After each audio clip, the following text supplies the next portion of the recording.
I grew up in a denomination that really emphasized the law.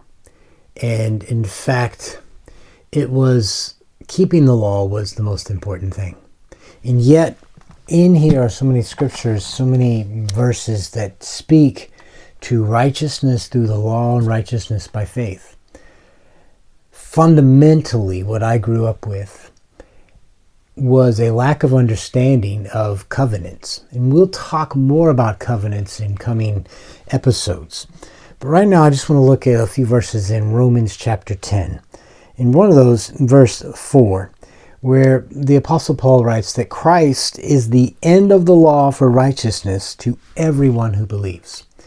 And when the focus is upon the law and keeping the law, it's upon doing and when working and earning, then Christ isn't the end. In fact, the law is about righteousness. And even in the law, that somehow we find righteousness.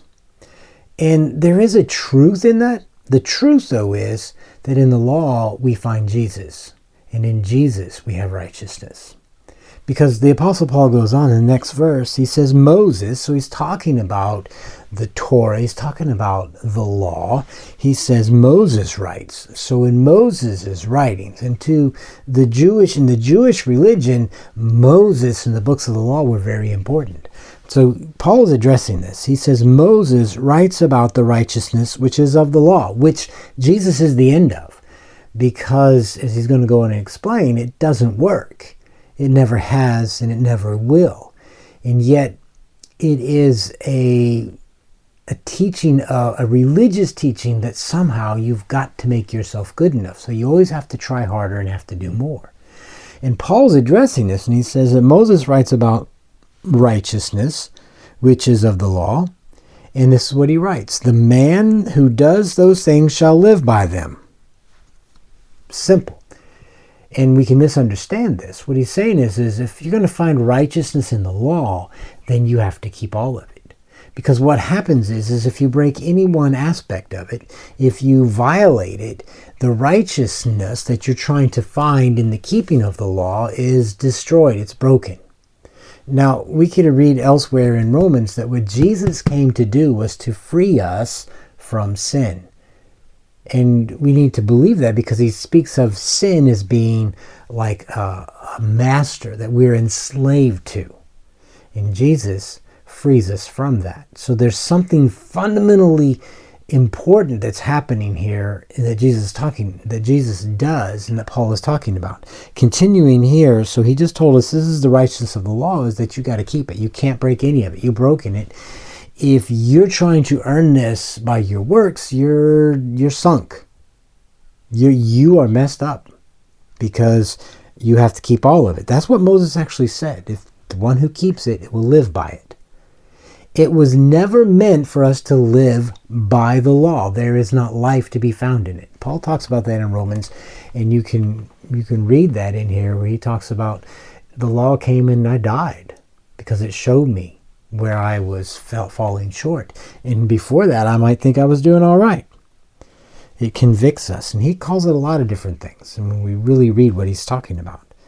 So he says in verse 6 then, but in contrast, but the righteousness of faith, not righteousness of the law, but righteousness of faith, of trust, of receiving what Jesus has given, when he said it is finished, when he gives us righteousness. He gives you righteousness.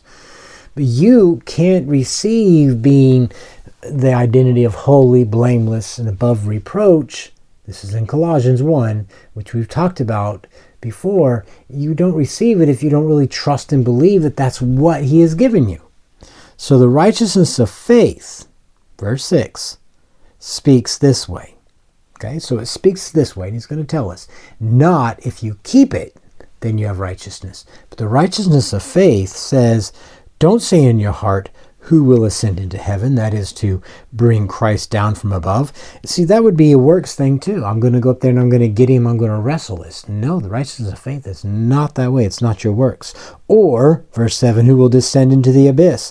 And that's to bring Christ up from the dead. Again, works trying somehow to gain him, to be good enough to bring him down or to bring him up. It doesn't work. So what does it say? Verse 8, very important. But what does it say? It says the word is near you, it's in your mouth, and it's in your heart.